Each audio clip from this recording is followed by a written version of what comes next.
Jadi penyebab bibir sumbing ini banyak ya. Belum ditentukan sampai sekarang apa penyebab pastinya. Diduga dari secara teori itu ada dua, yaitu dari keturunan ataupun dari lingkungan.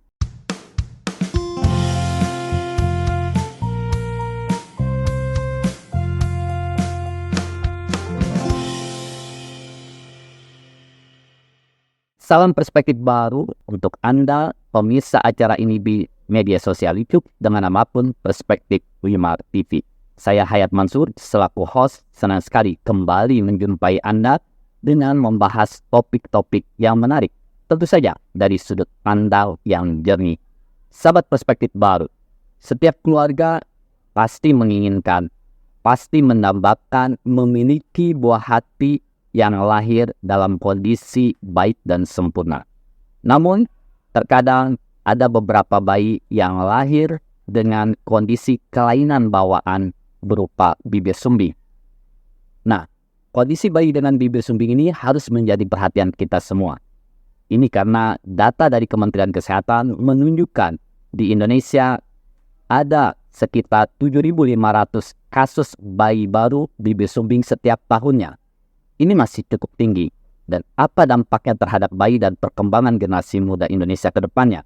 Kita bahas topik ini dengan seorang dokter, yaitu Dr. Lobredia Zarasade, spesialis bedah plastik rekonstruksi. Salam perspektif, Bu Dokter. Selamat sore, Mbak.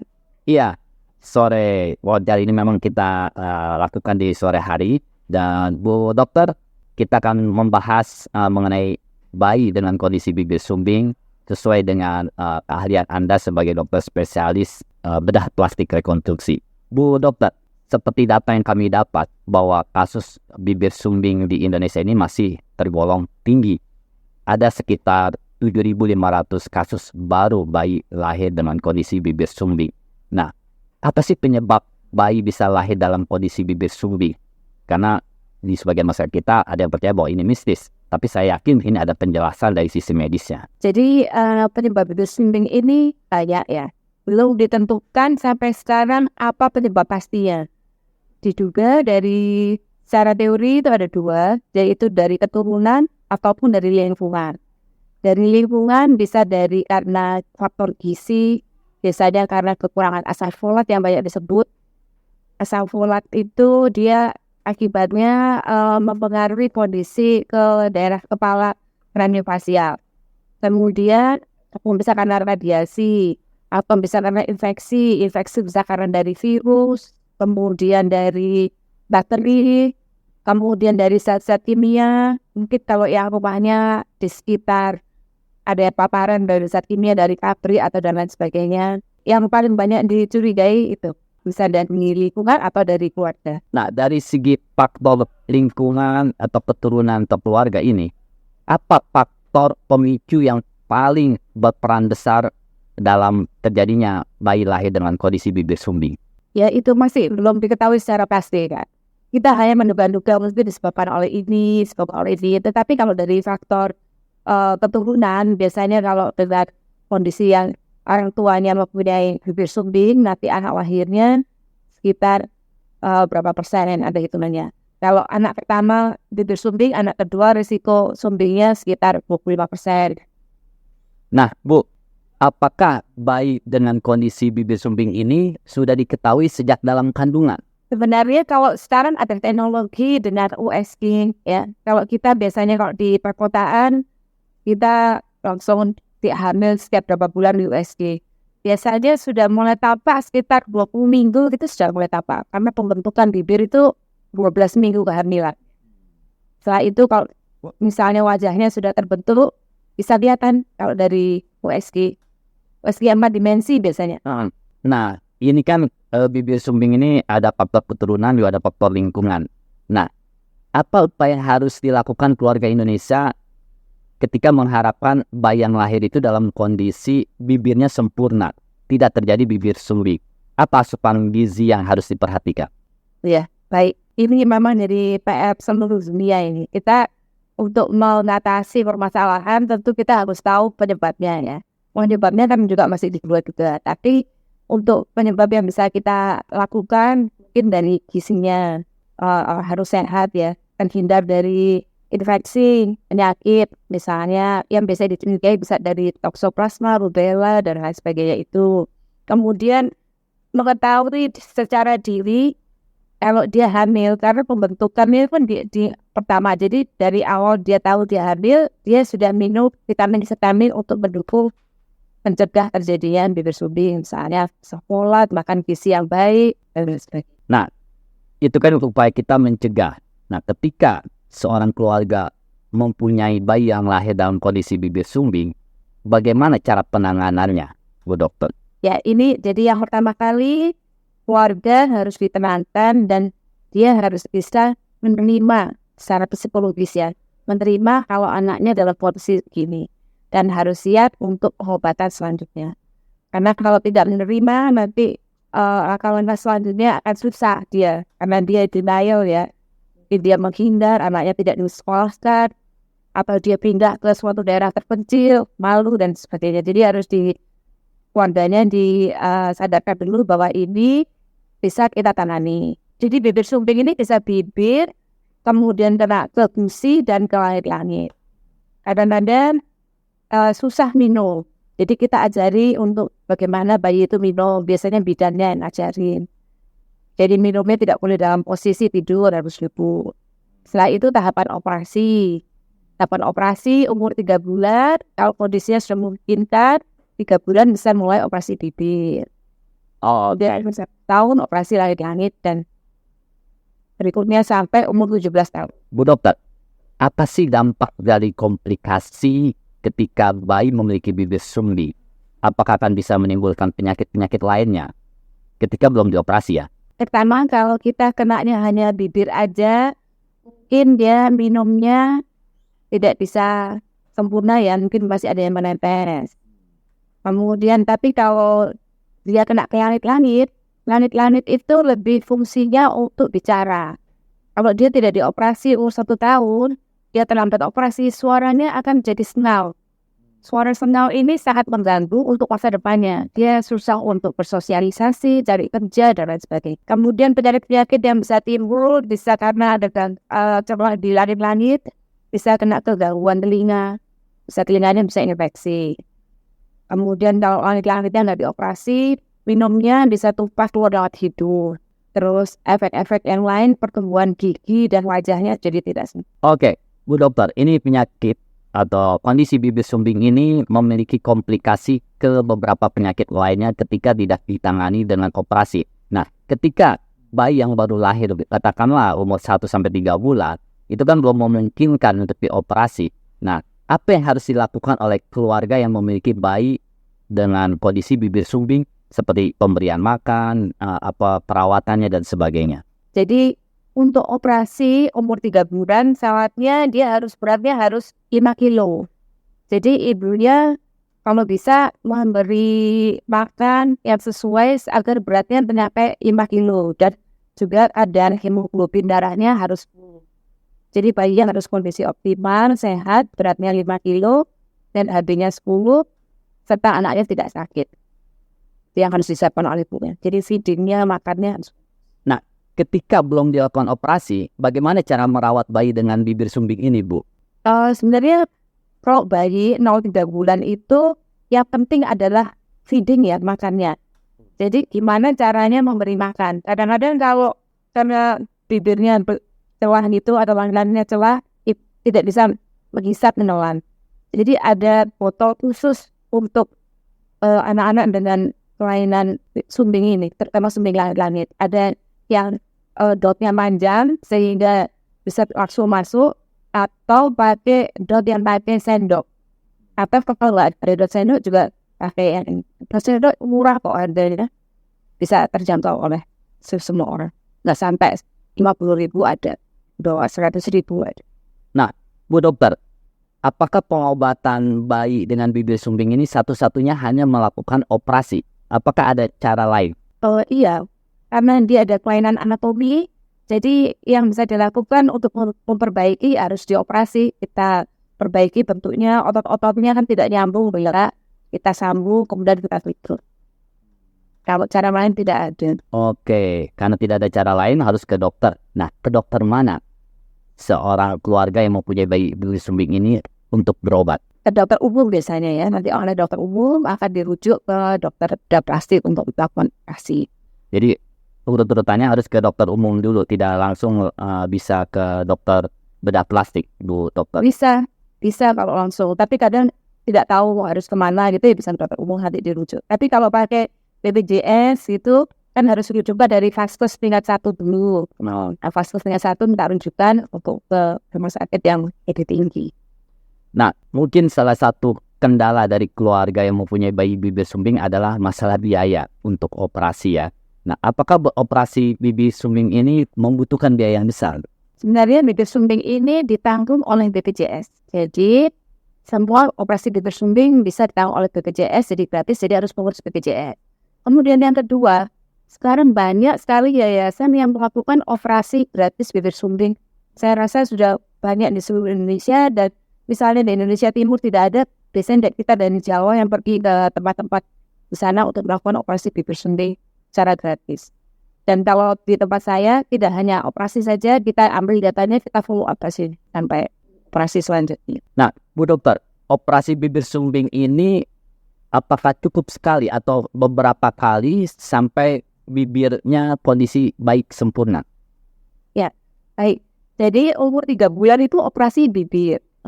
Kemudian operasi langit-langit itu usia 1 tahun. Kemudian operasi gusi itu umur 9 tahun. Kemudian setelah itu kita evaluasi lagi sampai umur 17 tahun. Sampai pertumbuhan wajahnya sudah selesai. Dan ada rahang atasnya itu kecil. Rahang atasnya kecil, jadi mungkin perlu perbaikan. Kadang-kadang karena size kecilnya gigitannya tidak bisa sesuai, giginya nggak ketemu, jadi perlu kita operasi untuk memajukan rahang atas itu usia 17 tahun. Jadi ada tahapannya kita ikuti sampai di dewasa. Oh, cukup banyak ya. Kalau yang bibir aja mungkin sekali operasi selesai. Tapi kalau yang langit-langit itu bisa sampai mempengaruhi ruang wajah. Oke, ini yang saya mungkin juga publik kurang paham ya. Karena kami pikir sekali operasi udah selesai, tidak perlu ada penanganan atau operasi lagi selanjutnya. Berarti ada tahap-tahapan jika kondisi bibir sumbing itu sampai ke langit-langit sumbing. Betul begitu, Bu? Ya, betul. Kalau hanya bibir aja ya selesai sekali operasi bisa. Tapi kalau langit-langit itu karena dia bertumbuh dan karena dia ada celah, jadi tumbuhnya tidak normal.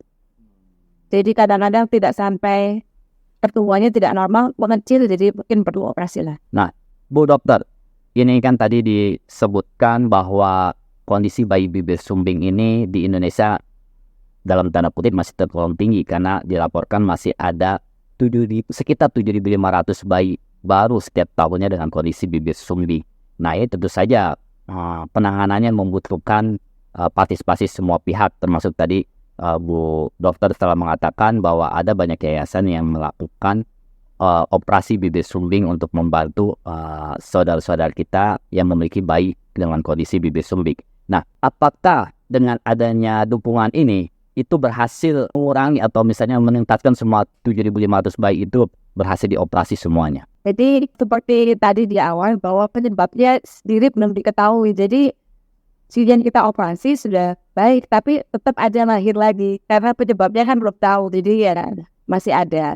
Tapi yang ini saya sakit sudah teratasi, sudah bisa diobati. Teman yang lahir pasti ada lagi. Oke, karena yang lahir masih ada. Nah, ini kan butuh dukungan terus kan, karena setiap tahun ada kasus baru. Nah, bagaimana dengan yayasan yang seperti Ibu kelola ini dalam menangani bayi-bayi dengan kondisi bibir sumbing? Iya, jadi kebetulan Yayasan kami ini sudah berdiri sekitar 20 tahun. Mungkin salah satu yang pertama di Indonesia dan di Surabaya. Kami lengkap, jadi ada dokter bedah plastiknya, dokter anestesi, dokter THT, dokter gigi, karena pada perawatan gigi tidak baik ya. Dan pasien bisa datang langsung ke yayasan, hanya membawa KTP dan KK saja, tidak perlu BPJS, dan operasinya gratis. Nah, apa nama yayasan Ibu nih? Supaya ya pemirsa kami yang mendengar dan menyaksikan ini mungkin butuh nama yayasan untuk bisa mendaftarkan keluarga atau saudaranya atau tetangganya. Iya, jadi yayasan kami di Surabaya namanya Surabaya CLP Center. CLP itu dari bahasa Inggris Creative and Talent. Jadi Surabaya CLP Center ada di Surabaya. Tetapi kami juga melayani di misalnya ada permintaan dari suatu daerah untuk melakukan penanganan pada kasus-kasus bibir sumbing, kita bisa pergi ke sana dan melakukan operasi di suatu daerah tertentu. Nah, ketika melakukan bakti sosial atau bakti kesehatan ya, berupa operasi bibir sumbing, apakah ada momen-momen tertentunya, misalnya setiap peringatan tertentu atau setiap hari kemerdekaan, apakah rutin setiap bulan diadakan? Iya, kami melakukan operasi rutin setiap hari di Surabaya, di rumah sakit Premier dan ada beberapa rumah sakit. Tetapi untuk pergi ke daerah itu tergantung dari permintaan dari daerah tersebut. Misalnya mau dibarengkan dengan hari kemerdekaan atau dengan ulang tahun, misalnya suatu organisasi, itu bisa. Kebutuhan. Ulang tahun Polri atau ulang tahun Angkatan Udara, gitu. Kadang-kadang kami diundang ke sana untuk operasi dalam rangka itu. Nah, ini kan membutuhkan dana besar. Apakah Ibu dapat dukungan dari pihak swasta untuk melakukan operasi bakti kesehatan bibir sumbing? Iya, untuk operasinya ya, kami dibiayai oleh NGO dari Amerika namanya Smile Train. Smile Train ini memang banyak membiayai yayasan di Indonesia untuk melakukan operasi bibir sumbing. Tapi operasi untuk kegiatan yang lain, untuk transport, hotel, dan lain-lain, tentu kami harus cari sponsor lagi. Nah, dari sponsor, apakah nggak ada Bu perusahaan Indonesia yang tertarik, yang peduli untuk menangani, membiayai operasi bibir sumbing ini kepada masyarakat? Memang ada beberapa. Yang baru aja terakhir ini, tanggal 17 Agustus kemarin baru aja ada perusahaan Python Energy yang ada di Probolinggo. Dalam rangka 17 Agustus, kita juga melakukan bakti sosial operasi bibir sumbing. Kebetulan pasiennya cukup banyak, yaitu 22 pasien yang bisa kita tangani pada saat itu. Dan operasinya dilakukan 1 hari selesai.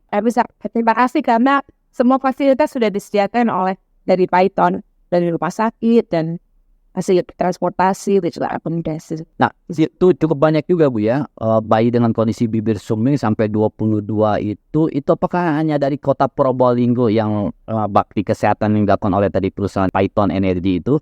Apakah ada dari kota-kota lainnya juga itu sehingga mencapai 22 itu ketika dilakukan bakti kesehatan operasi bibir sumbing di kota Probolinggo oleh Python Energy? Oh iya, kebetulan Python Energy juga waktu kegiatan itu pasiennya banyak dari Probolinggo, Kabupaten Probolinggo, dan juga ada dari Pasuruan, Situbondo, Kabupaten Cirebon, sampai Banyuwangi. Memang yang terbanyak dari Probolinggo, tapi kita bisa mendapatkan pasien dari kabupaten tersebut. Oke. Tadi kan kalau ada masyarakat yang membutuhkan untuk melakukan bayinya operasi bibir sumbing, itu bisa menghubungi yayasan yang Ibu pimpin. Nah, kalau ada perusahaan yang mendengarkan ini, perusahaan lain yang tertarik juga untuk mengadakan bakti kesehatan operasi bibir sumbing, apakah bisa menghubungi Ibu dan berapa sih biayanya yang harus ditanggung? Ya, kita biasanya ada kerjasama ya untuk biaya operasi biasanya dari kita karena kita dapat sponsor. Biasanya yang perlu biaya itu transportasi, kemudian akomodasi, hotel ya. Kalau kita tempatnya di luar Surabaya, kemudian sama konsumsi, mungkin hanya itu aja. Yang lain biaya operasi segala macam obat-obatan, nomor operasi periksa darah dari kita. Total biayanya ya tergantung tempatnya ya, semakin jauh dan tentu pesawatnya juga semakin mahal. Nah, tergantung tempatnya, apakah ada target Bu berapa banyak kota yang akan didatangi untuk operasi bibir sumbing oleh yayasan Ibu? Nggak ada sih Pak, kita tergantung dari yang mana. Biasanya kalau sudah ada kerjasama dengan kita bisa diundang lagi. Kita mulai dari Jawa Timur, biasanya kita lebih ke Indonesia Timur ya, mulai dari Sumbawa, kemudian sampai ke Sorong, Kalimantan, dan Sulawesi, karena ikut layar juga di kapal angkatan laut. Oke, terima kasih Bu Dr. Robridia Zarasade atas perspektifnya mengenai penanganan bayi dengan kondisi bibir sumbing. Sebagai penutup, saya hanya mengingatkan pesan dari Bu Dokter bahwa bayi dengan kondisi bibir sumbing bisa ditangani. Jadi hubungi dokter dekat atau hubungi yayasan yang menyediakan fasilitas kesehatan operasi bibir sumbing gratis. Terima kasih, sampai jumpa di wawancara perspektif baru berikutnya.